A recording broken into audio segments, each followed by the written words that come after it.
One of those critics is Republican Congressman Adam Kinzinger of Illinois. He joins us this morning. Congressman, thanks so much for being with us. You say, Mr. President, you need to retract the whole Helsinki press conference and reassess your view of allies and enemies. The president hasn't done that. So what are you going to do about it? Well, look, I heard Charlie earlier, he's a good friend of mine, talking about we need to put a resolution condemning his words. Well, we have to understand something. The president has a right, as president, to run foreign policy and to say things. We have a right as members of Congress to vehemently disagree. Yesterday wasn't the end of the world, but literally when your only defender is Rand Paul, you have a problem, and that's where we're at today.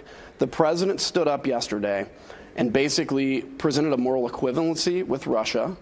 This is the same Russia, by the way, that every day bombs hospitals with innocent children in them. And when we look back at words like from what Ronald Reagan said when he talked about a shining city on the hill, and it was that shining city that tore down the Iron Curtain because people saw the values of America over that Iron Curtain, to somehow say that we're equivalent with a nation that bombs hospitals on purpose and then poisons people with biological weapons in England and kills innocent civilians, we're not equivalent. So it was a really bad day for the president yesterday. I like President Trump personally. I like a lot of his policies. I'm a Republican.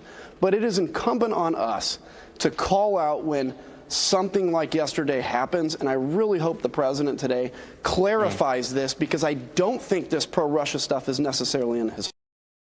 I will note this. You say it's a bad day for President Trump. I think others will say it's a bad day for America. Sure, yes. Here. It's a bad day for America, and you represent the people of Illinois in the U.S. Congress, helping run America. So, again, I'm going to put to you the question that Thomas Friedman suggests that every member of Congress get asked, and it's this. Are you with Trump and Putin, or are you with the CIA, FBI, and NSA? Well, that's a very biased way to ask it. I get it. I don't think there is a Trump and Putin and then the CIA. I think President Trump was wrong yesterday in a major way, and I think it was a very embarrassing press conference. That said, I stand with our intelligence agencies. I put that out on my Twitter feed yesterday, that I think it's a disservice to call out the credibility, and especially a disservice in front of the chief enemy of the United States that, again, in Syria, bombs innocent children in hospitals. That's something we need to continue to remember. Look, Congressman, this is no small thing, and I honor your service in U.S. wars over the last 20 years. You served overseas.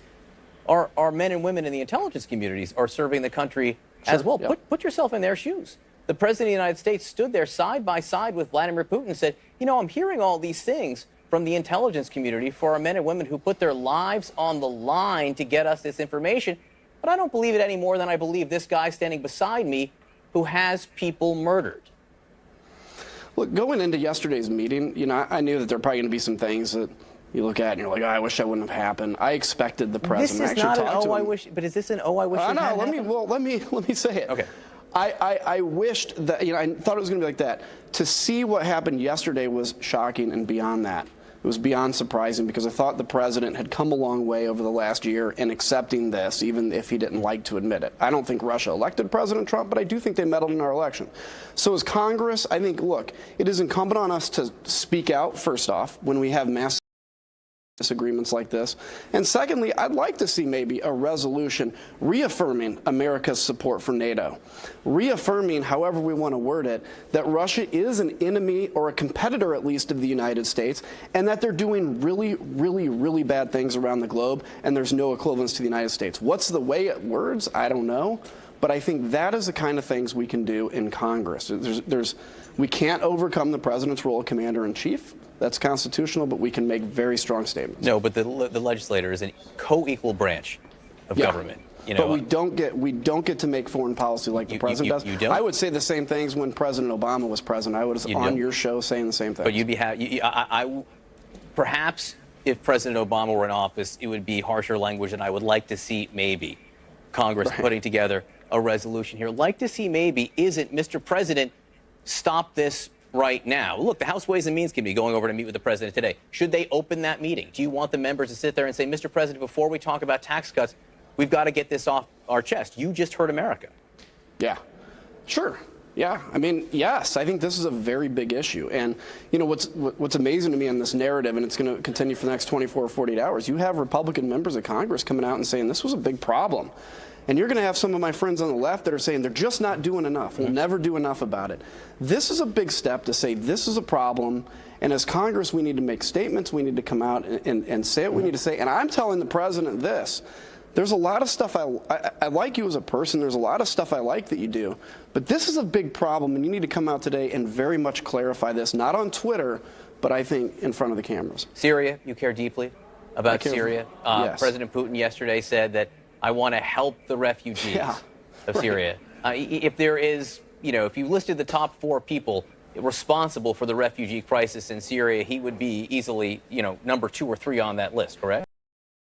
Yeah, I'd actually put him as number 1 because, of course, Assad is number 1. But Assad would be dead right now if it wasn't for Vladimir Putin riding to his rescue and bombing innocent civilians like they did in Afghanistan.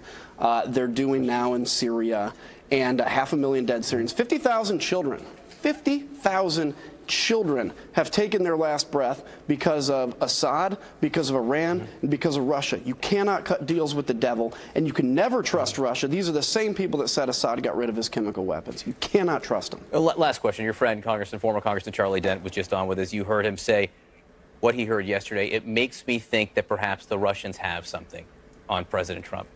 Are you 100% convinced the Russians don't have something on President Trump? No, I'm not going to go there. I don't know anything. All I know is the Mueller investigation, which I support continuing and coming to fruition.